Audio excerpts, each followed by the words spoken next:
Ito na po ang pangatlong bahagi ng ating pagtalakay tungkol sa banal na Espiritu.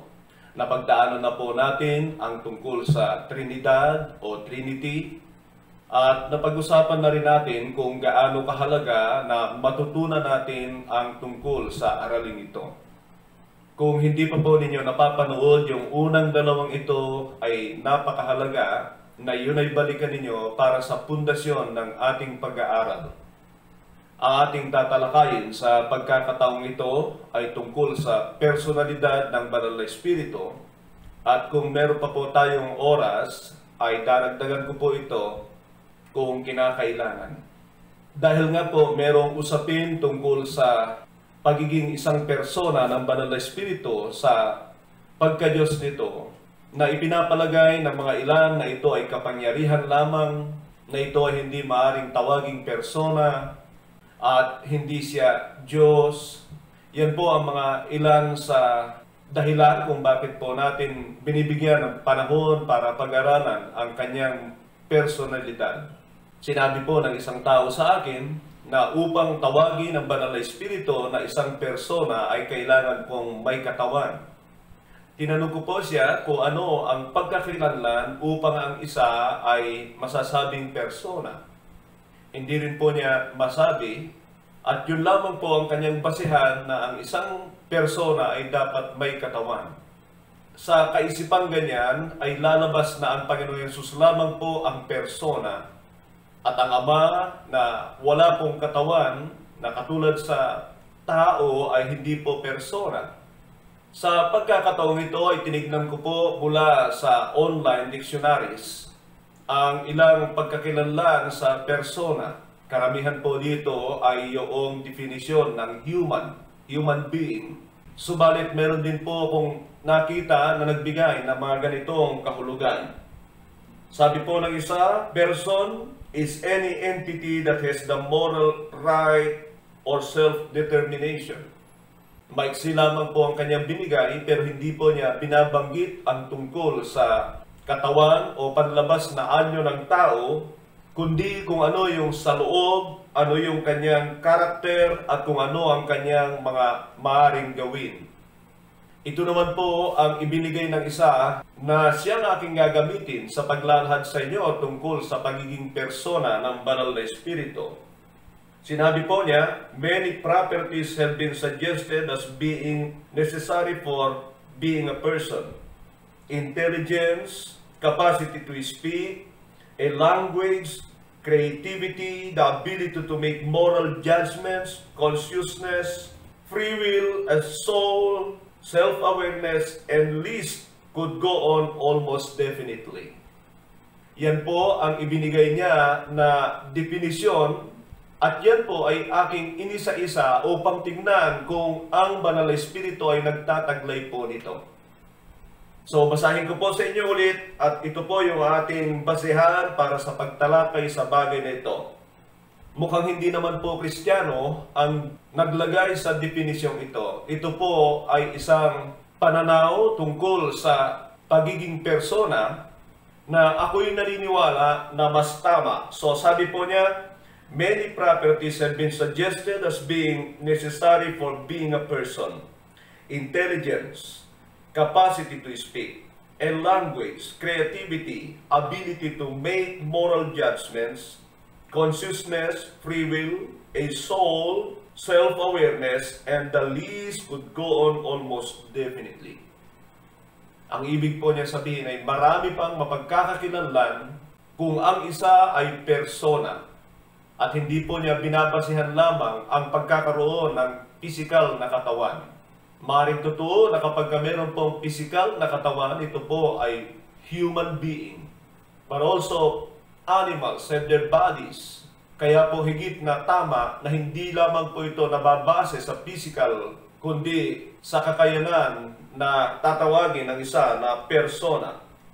Tulad ng sinabi ko na iisa-isahin ko po ito, titignan po natin kung meron po nito ang Banal na Espiritu and then sasabihin po natin na talagang siya ay persona at siya nga ay persona ng Diyos. Nais ko sabihin sa inyo at ipinakita ko naman sa nakaraan na ang Banal na Espiritu is different identity from the Father and from the Son. Meron po silang kanya-kanyang gawain para sa o kaugnay sa nilalang o para sa mga nilalang sa sanlibutan ito. Pero huwag po kayong magmadali sapagkat katulad ng sinabi ko, hindi po ako nagmamadali.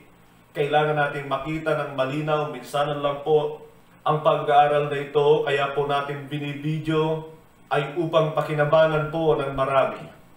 Alam po ninyo, hindi po mahirap ang mag-aral sa ating kapanahunan. Kaya lang ay kailangan alam mo rin ang banal na kasulatan, alam mo kung paano ang tamang pag-i-interpret nito, at isa po yan sa aking mga itinuturo sa mga training o Bible School ang tungkol sa hermeneutics. Yan po ang aking kaunting garantiya para sa inyo, subalit higit sa lahat ay ang panananan natin sa banal na Espiritu at sa katotohanan ng salita ng Diyos.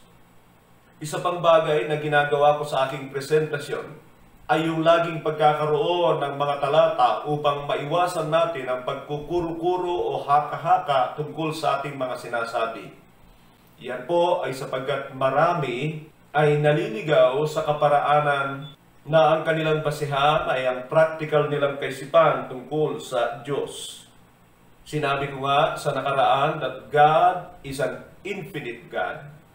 He is beyond our understanding.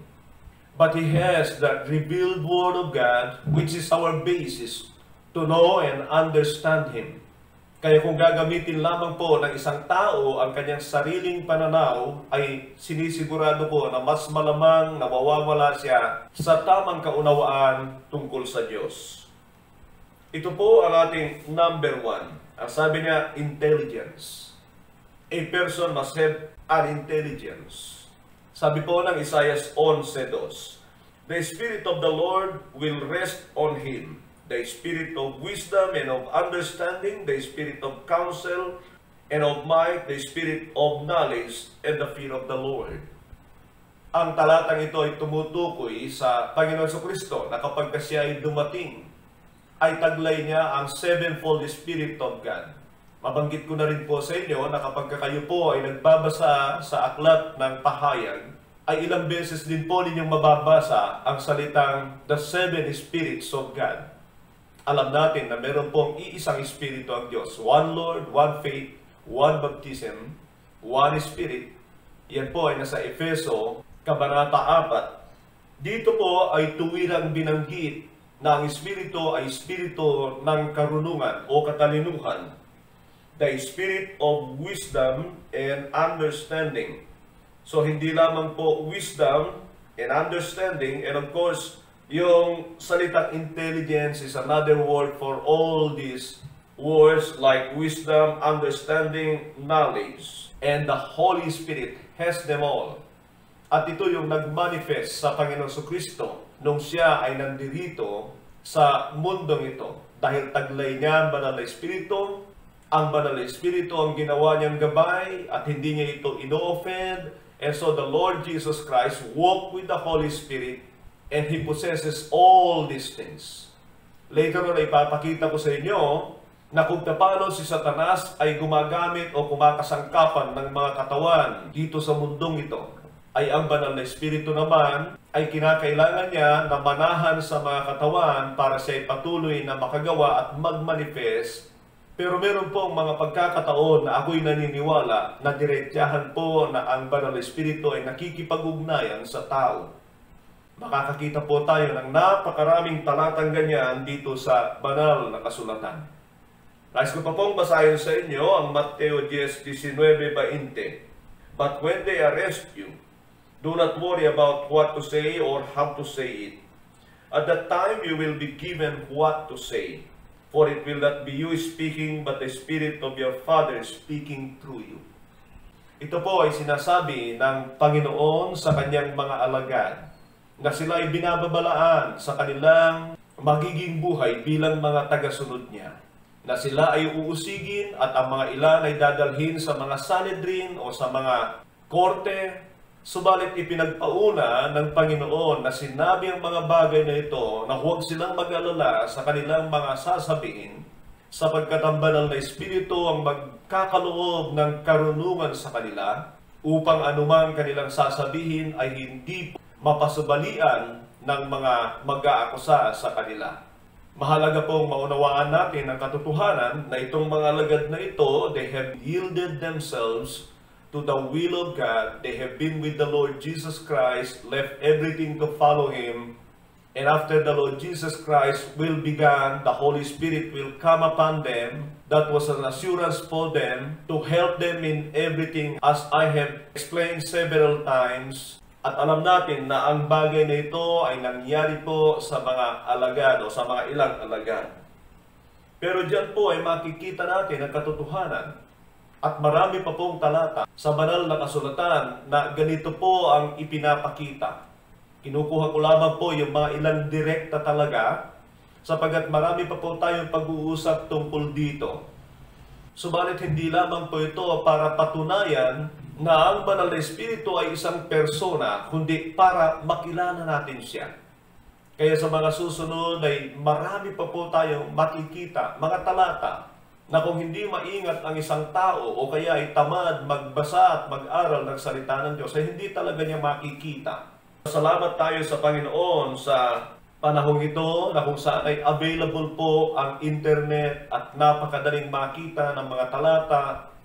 By the way, mga kapatid, kapag pinag-aralan nyo ito para mapatunayan kung tama ang aking sinasabi, ay pumunta lamang po kayo sa Bible Gateway at kapag kayo ay nag-type ng salita o word, ay parang isang concordance na lalabas po lahat yung nagtataglay ng salitang yon. And so kapag tinype ninyo ang Spirit, ay lalabas po ang salitang Spirit, pero kasama po niyan yung capital letter S at small letter S. Alam natin ang dapat kaibahan ng mga yan. Pero malinaw po na kapag ang Spirit ay nagpapasimula sa capital letter S, ay nangangahulugan po ito na Espiritu ng Diyos kahit wala po yung salitang holy. Karamihan sa Old Testament ay hindi masyadong ginagamit yung Holy Spirit. Kapag naman sinasabi yung small letter S, minsan po yan ay tumutukoy sa kalikasan ng Diyos, tumutukoy sa masamang espiritu, espiritu ng tao, pero kahit kailan ay hindi po tumutukoy yan sa espiritu ng Diyos. Bigyan ko po kayo ng isang mahalagang bagay na mapagkakilanlan sa dalawang ito at meron pong ginagamit ang mga Kristiyano na pinapalitan ng capital letter S yung Spirit dahil nahihirapan po silang magpaliwanag kung ano yung bagay na yon. Una po ay yung sa John 3:5. Unless a man is born of water and Spirit. At kung titingnan po ninyo yan po ay capital letter S. So malinaw po na yan ay banal na Espiritu. At alam natin ang involvement ng Holy Spirit sa regeneration experience ng isang mananampalataya. Ang supporting verse natin dyan ay sa Tito 3:5. Na may bahagi ang banal na Espiritu sa kapanganakang muli ng isang tao. Yung pong sinasabi ko na karamihan ay nabibigyan ng maling kahulugan, binabago nila yung salitang Spirit, ay yung nasa John 4:24. God is a Spirit, and they that worship Him must worship in Spirit and in truth. Yung pong God is a Spirit, yun po ay kalikasan niya. Pero yung tinutukoy ko na isang Spirit, they that worship Him must worship Him in Spirit and in truth. Yung pong Spirit noon ay small letter S. Subukan po ninyong tignan yan. At yan po ay hindi tumutukoy sa Espiritu ng Diyos, kundi Espiritu ng tao. At alam ko na marami po kayo nakikita na kapag kaya ay ginagamit ay pinapalitan nila ng capital letter S sapagkat nahihirapan silang i-interpret kapag kaya ay small letter S. Kung nais po ninyong maunawaan ang bagay na yan, ay tingnan po ninyo yung aking katuruan tungkol sa spiritual worship. Yan po ay isa sa mga aralin dito sa PBTI. Punta tayo sa pangalawa dito sa ginamit sa ating definisyon, at ito ay ang capacity to speak. Meron daw po siyang kapabilidad na magsalita, i-express ang kanyang sarili. It's not just making voice or noise, it is an expression na dapat ay malinaw po sa pamamagitan ng mga salita.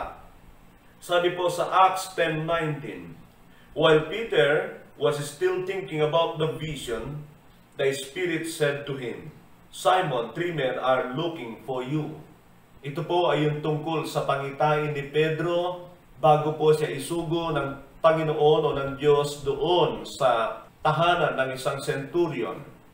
At kung papansinin po ninyo, yung salitang ginamit ay capital letter S. Kung maliit po na S yan, ay malamang yan po ay anghel. Subalit ito po ay capital letter S na tumutukoy po sa Espiritu ng Diyos. At ang Espiritu ng Diyos ang nagsalita kay Simon para puntahan niya yung mga lalaki na naghahanap sa kanya na magdadala sa kanya sa tahanan ng kapitan, ng sundalo ng mga taga-Roma. Sa chapter 11 verse 12 ng Aklat ng Gawa, alam natin dito sa panahon ng Banal na Espiritu, sa Aklat ng Gawa, ay talagang napaka-aktibo po ng Banal na Espiritu sa buhay ng mga mananampalataya. Kaya ang dami po nating makikita dyan. At dapat nating maunawaan na yan po yung pasimula ng dispensation of the Holy Spirit. Sapagkat sa Acts chapter 2 po na bumaba ang Banal na Espiritu at lubusan na siyang mag-take over, take charge, and of course to lead the believers of God. Acts 11:12.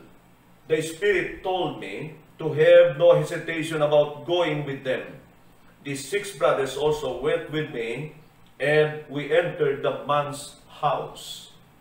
At yan po ay kabahagi ng sinasabi ni Apostol Pedro nung ipinapaliwanag niya dahil tinutuligsa siya ng kanyang mga ilang kasama kung bakit siya nagpunta sa bahay na ito ng isang hentil.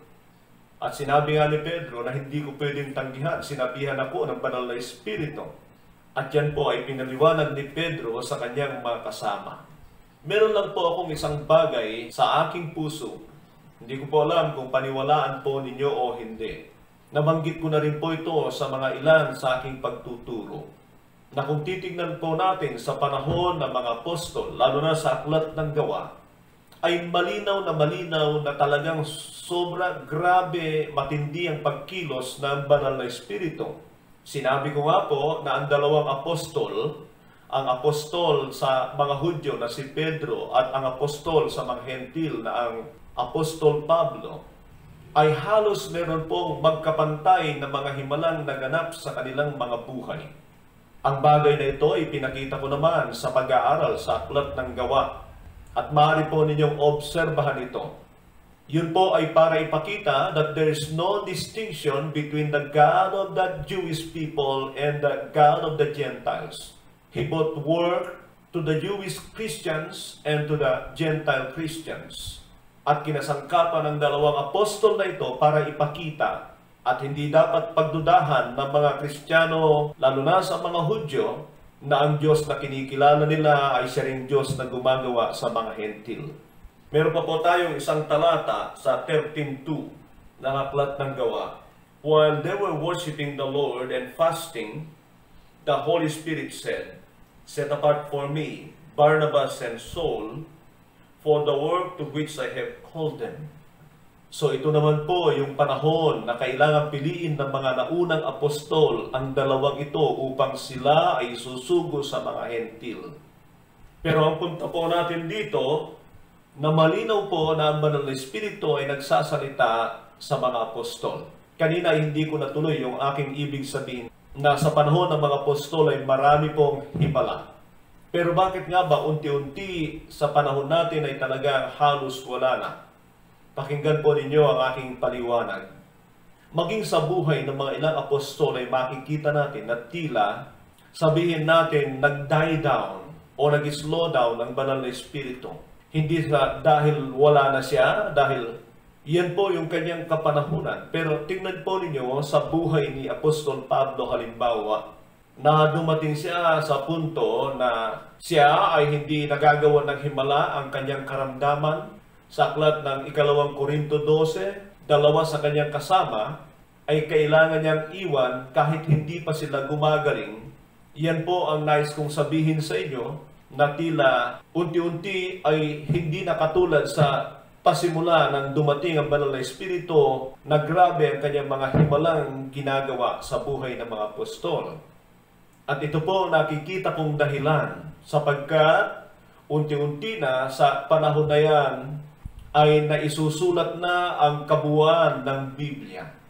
At dumating nga sa punto na naisulat at napili ang mga isinama sa banal na kasulatan, na mas mahalaga sa Diyos na tayo ay sumampalataya sa kanyang mga salita kaysa sa mga naghahanap ng mga himala. Meron pong mga talata sa banal na kasulatan na ang mga Hudyo sa ilang ay ang daming mga himalang nakita at hindi sila nagkaroon ng matinding pananampalataya sa Diyos. Tinuligsa rin ng Panginoon ang ilang mga Pariseo na hinahanapan siya ng himala para patunayan na siya nga ay anak ng Diyos. Ano ang punto ko? Ay nandyan na ang salita ng Diyos na dapat nating panghawakan, pananganan, paniwalaan, at huwag na natin masyadong hanapin ang mga himala ng Diyos. Subalit kung kinakailangan naman po natin at marunong tayong magtiwala, wala pong masama. Hindi ko sinasabi na totally ay wala ng himala katulad ng katuruan ng marami. God is alive and the same, but He prepares us to believe in His Word, to cling to what He had said. At tandaan po natin na iba po ang Old Covenant, more on physical, nangangailangan po ito ng mga pruweba sa himala, and in the New Covenant, more on spiritual. Baka sabihin nyo, di ba pastor, dapat mas marami tuloy mga himala sa panahon natin? Isa po sa punto ay ganito. Sa lumang tipan, kapag hindi sila mahimalang iligtas ng Diyos, ay hindi po nakikita yung kapangyarihan ng Diyos o baka galit ng Diyos sa kanila. Pero hindi po ganyan sa New Covenant. Lagi ko nga sinasabi na yung ginagamit sa Old Covenant, sa Old Testament, na no weapon formed against you shall prosper, ay hindi po yan ginamit ng mga apostol because they all died with the arm of the flesh. Pinagpapatay po sila. Hindi sinabi ng Panginoon, no weapon formed against me shall prosper. O ng mga apostol, they all died through the weapons of the flesh. Na yan ang ibig ko sabihin na wala pong himala na ginawa ang Diyos sa buhay nila para lamang iligtas sila. And so, lalo na sa atin, we now have the complete Bible, the Word of God, all the New Testament, na dapat ay paniwalaan natin kahit walang himala. Bagamat mas maganda nga kung may himala, pero mas maganda kung meron tayong pananampalataya sa mga salita ng Diyos. So, naipakita ko po sa inyo yung pangatlo, capacity to speak or capability to speak or language. Punta po tayo sa pangatlo at yung sinabi niya na creativity. Para hindi na po tayo magpaligoy-ligoy, ipapakita ko lamang po sa inyo na involved po ang banal na espiritu sa paglalang sa mundong ito. Sabi po ng Job 33:4, "The Spirit of God has made me, the breath of the Almighty give me life." So sinasabi po ni Job through the Spirit that the Spirit has created him. At maalala po yung sinasabi ng aklat ng awit na mula sa sinapupunan ng ina ay maingat tayong hinuhubog ng Diyos.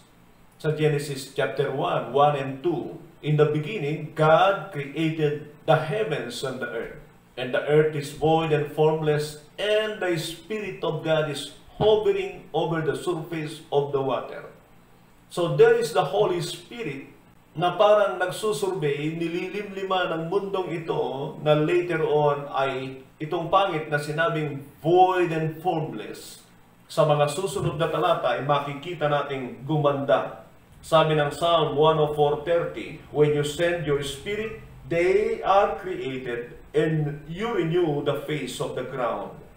Ayan po, binabanggit po rito ng isang salmista na isinugo ng Ama ang kanyang banal na espiritu at ako'y naniniwala, ito po yung naganap sa Genesis chapter 1 and 2, na later on ay gumanda po ang ibabaw ng kalupaan.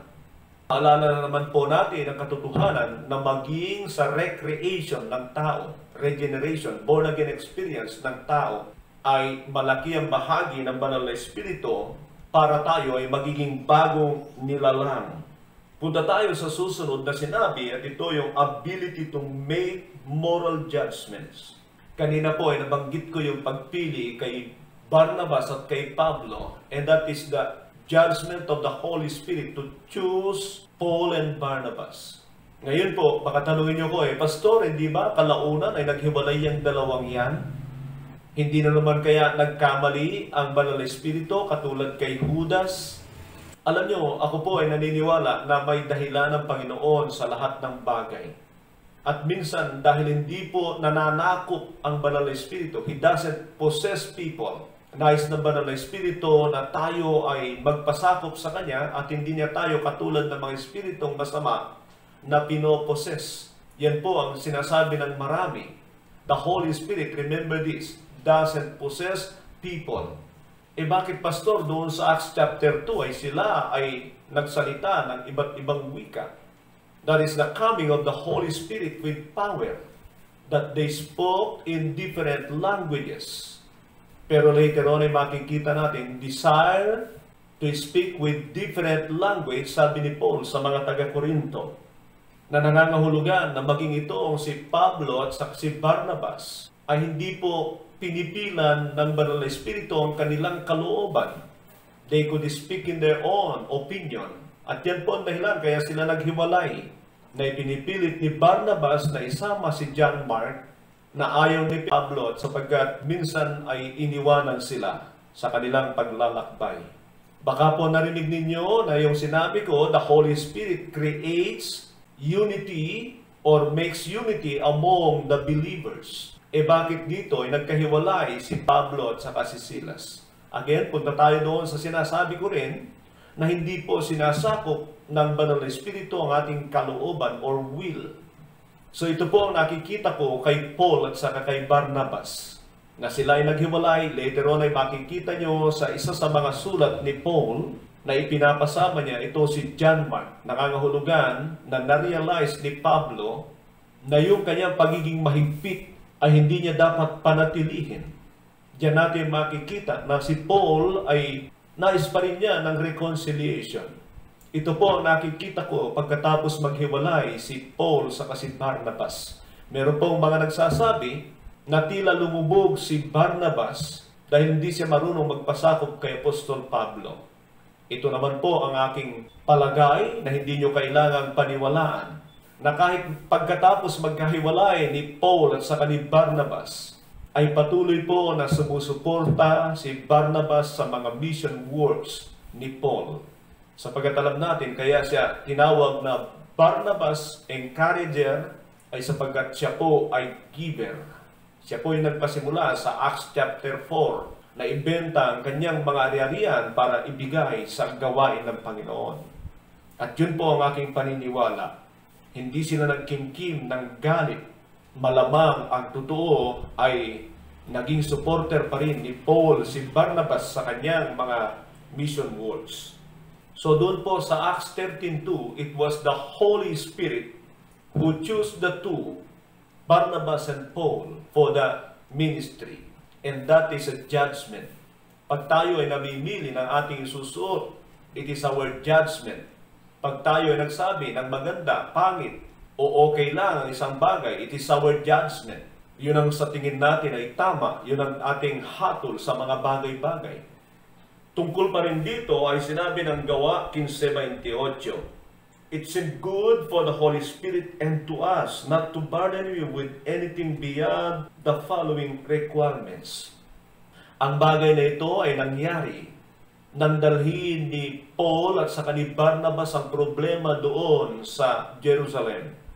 Nagkaroon ng problema sa iglesia sa Antioquia, sa city of Antioch. Yun ang pinaka-base ni Paul sa mga iglesia, sa mga hentil. May mga ilang nagpupunta roon na mga Hudyo na ginugulo ang pananampalataya ng mga ilang hentil na sinasabi nila na kailangan silang sumunod sa mga batas ni Moises para sila'y maligtas, lalo na tungkol sa pagtutuli sa pagkain. At ang bagay na ito ay dinala ni Pablo at saka ni Barnabas doon sa Jerusalem upang pag-usapan ng mga apostol. They are the elders. At pagkatapos noon ay nagbigay sila ng pasya na nagsasalita rito ay si Santiago, ang kapatid ng Panginoon, na sa panahong yan ay kasama na rin po nila.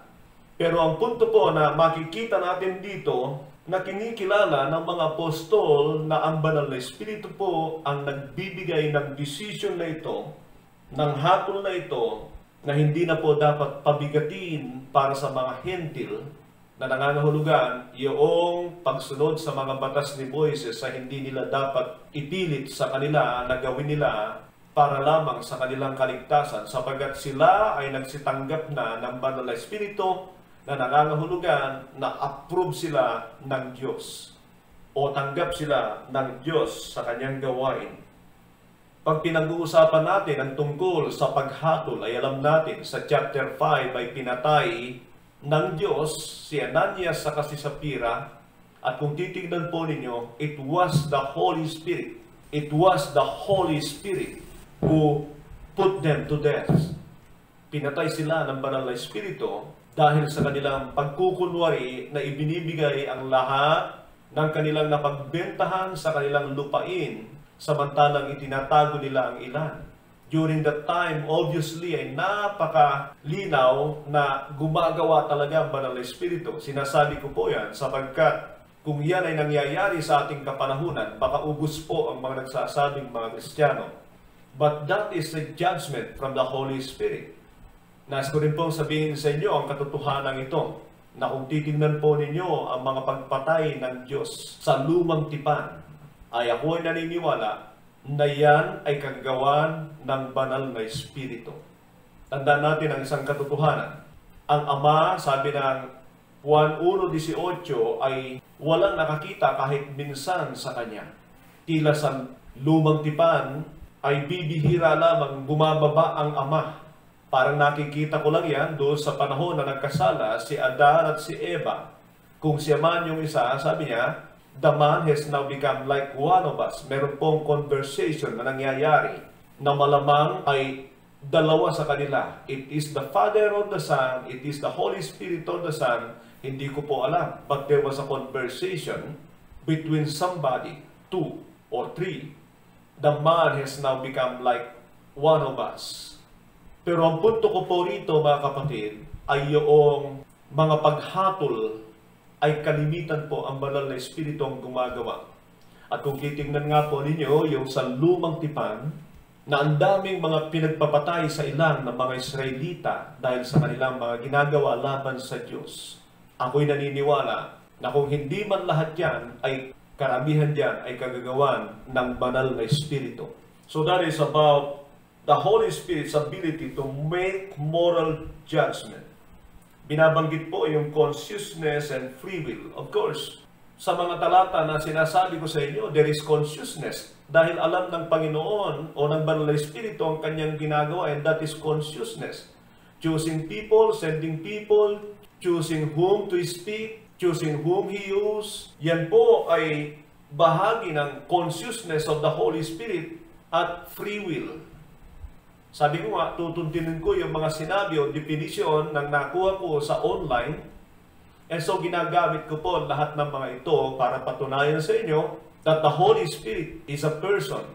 Pagdating sa free will, alam naman natin na meron pong kanya-kanyang disposisyon ang bawat isa, ang Ama, ang Banal na Espiritu at ang Anak.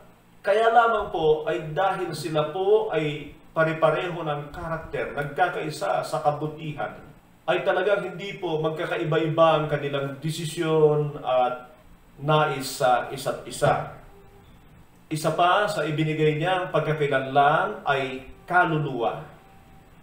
Karamihan po sa atin ay sinasabi na ang kaluluwa ay mind, will, and emotion. Yan po yung tatlong bahagi ng kaluluwa at in-explain ko po ito sa aking aklat na anthropology, yung pag-aaral tungkol sa tao. So muli, pagka sinabi nating mind, will, and emotion, which is the soul, at kapag sinabi nating mind, there is knowledge, understanding, wisdom, and of course, intelligence. Nabanggit na natin yung mga ilan sa nauna, tulad ng intelligence and understanding and knowledge. Pero gusto ko lang ipakita sa inyo na yun nga kaluluwa na bibigyan natin ng definisyon ay kabuuan ng mind, will, and emotion. Pagdating sa will ay ang mga decisions, direction, powers, and acts na siya kung ipapakita sa inyo na ginagawa ng banal na Espiritu. At pagdating naman sa emosyon is that the Holy Spirit can love, the Holy Spirit can be happy, the Holy Spirit can be sad. Yan po yung panghuling bahagi ng person na ibinigay niya rito. At tamang-tama sapagkat medyo malawak po yun. So puntahan po natin yung mind at ang una po pong naisibigay sa inyo yung knowledge. Sabi ng 1 Corinthians 2:10 and 11, these are the things that God has revealed to us by His Spirit. The Spirit searches all things, even the deep things of God. For who knows the person's thoughts except their own spirit within them? And in the same way, no one knows the thoughts of God except the Spirit of God. Yan po ay nagpapakita na meron pong kaunawaan, meron pong kaalaman ang banal na Espiritu. Sa Acts 20:28, sabi po niya, keep watch over yourselves and all the flock of which the Holy Spirit has made you overseers. Be shepherds of the church of God, which He bought with His own blood.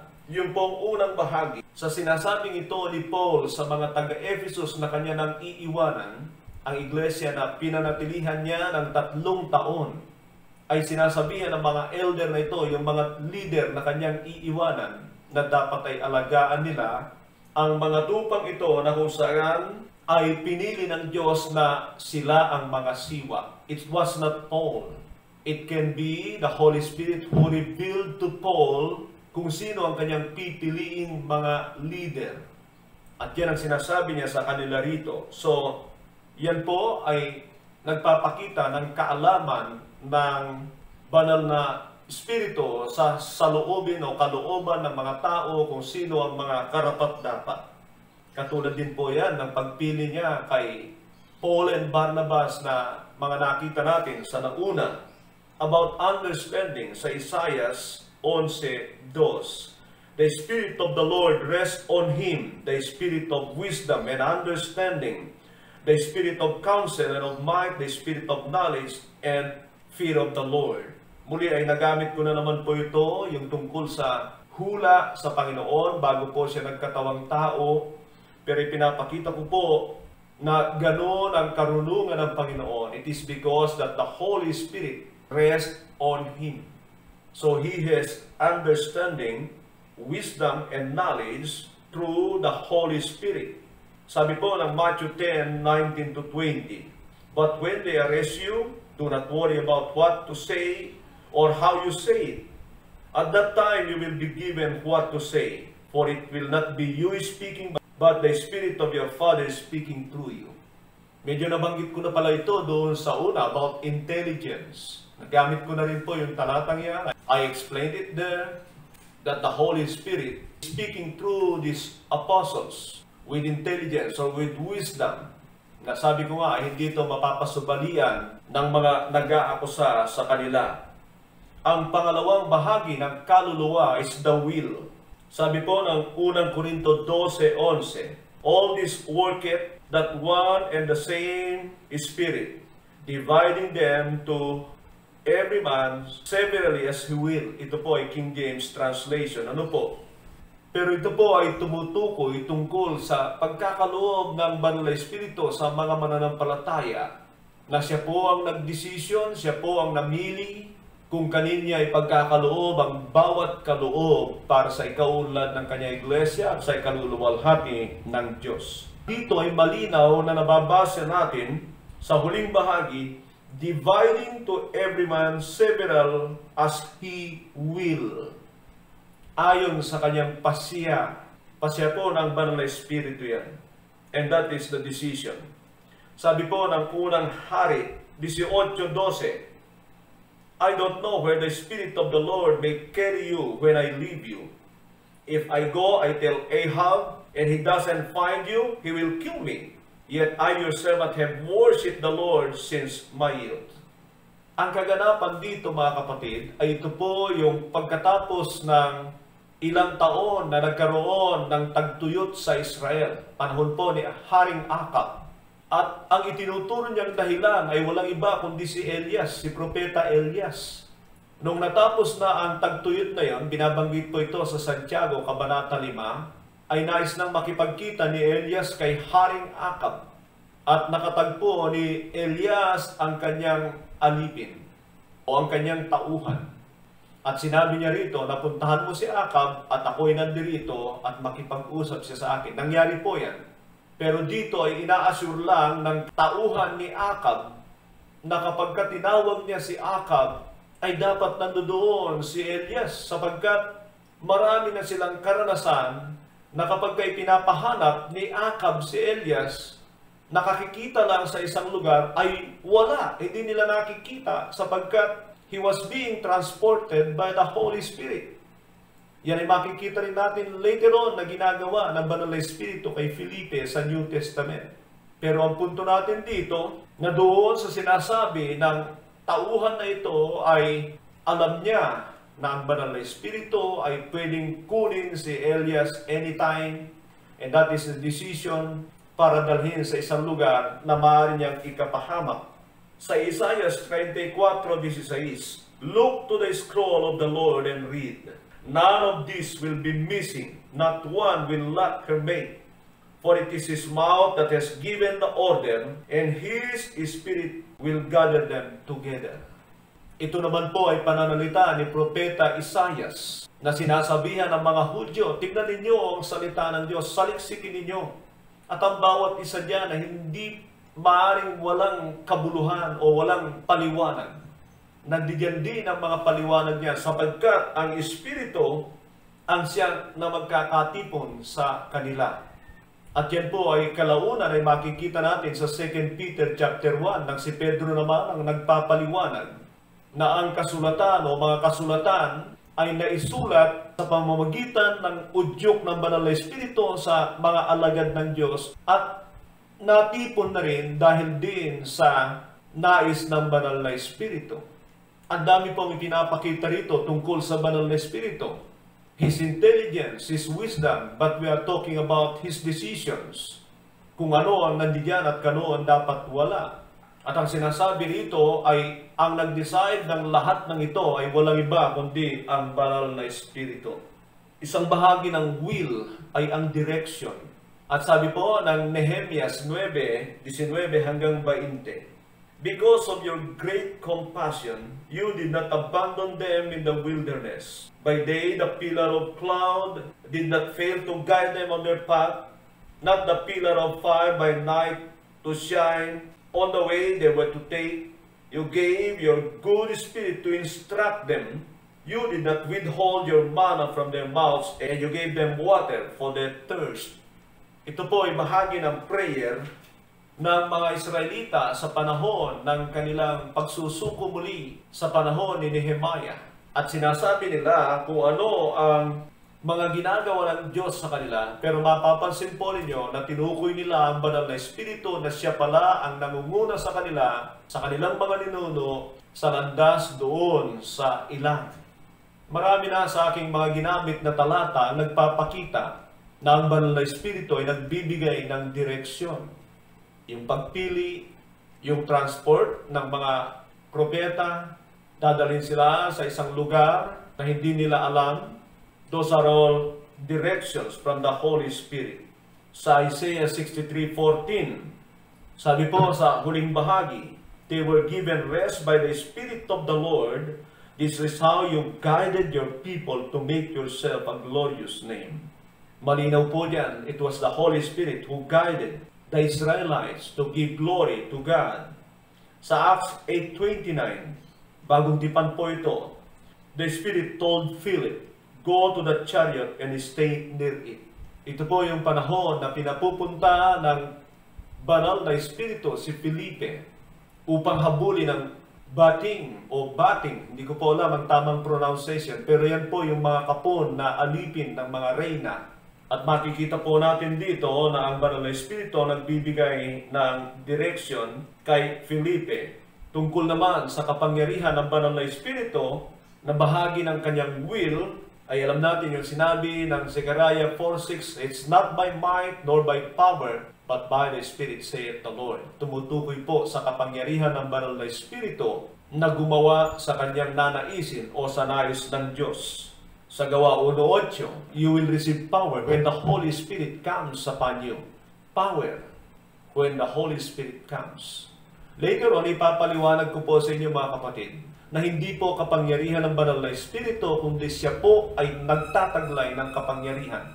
Sinabi ko po yan sapagkat may mga paniniwala that the Holy Spirit is like a power. He is not a person, but a power of God.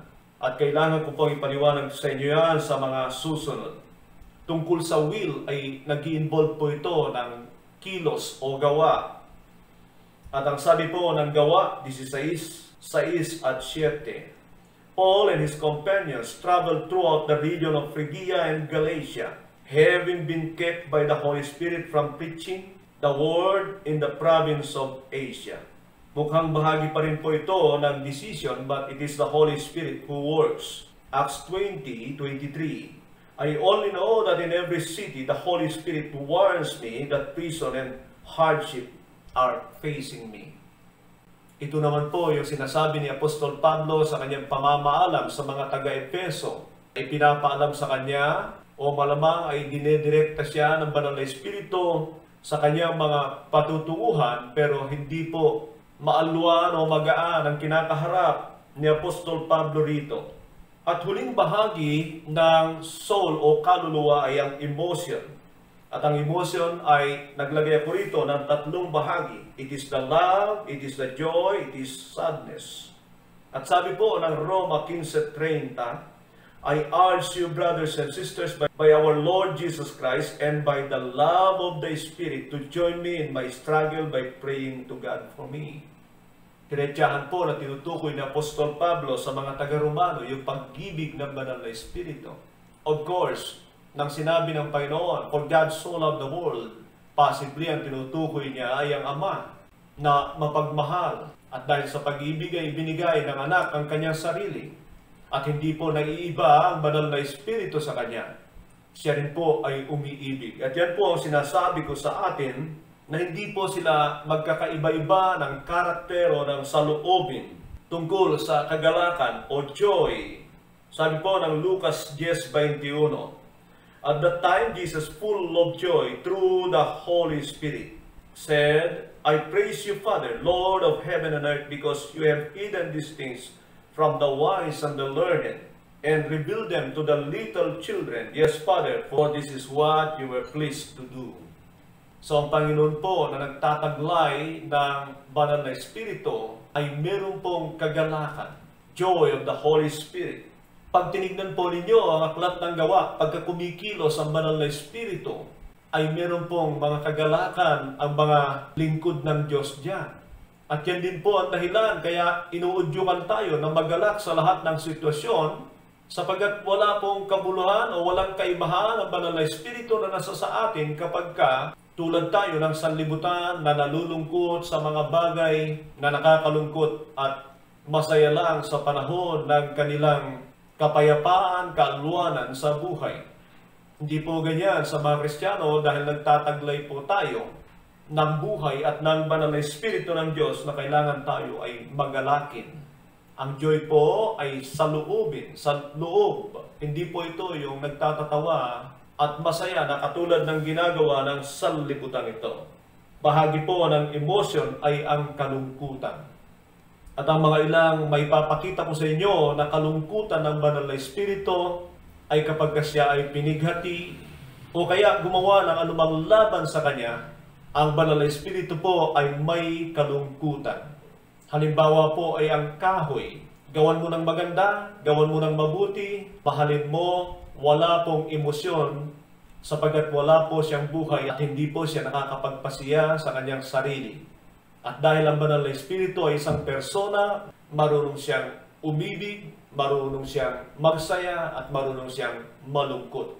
Siya ay pwedeng pighatiin ng tao, pwedeng insultuhin ng tao, pwedeng gawan ng pamumusong at kung ano-ano pa. Nangako po ako na baka tatalakay pa ako ng ibang bahagi ng ating pinag-uusapan tungkol sa banal na Espiritu Subalit sa tingin ko po ay sapat na ang oras para sa isang video na ito. Magpasalamat tayo sa Panginoon sa ating mga natutunan. Patuloy po natin kilalanin ang Banal na Espiritu. Magandang araw po sa inyo. Ang biyaya ng Diyos ay sumasa atin. God bless.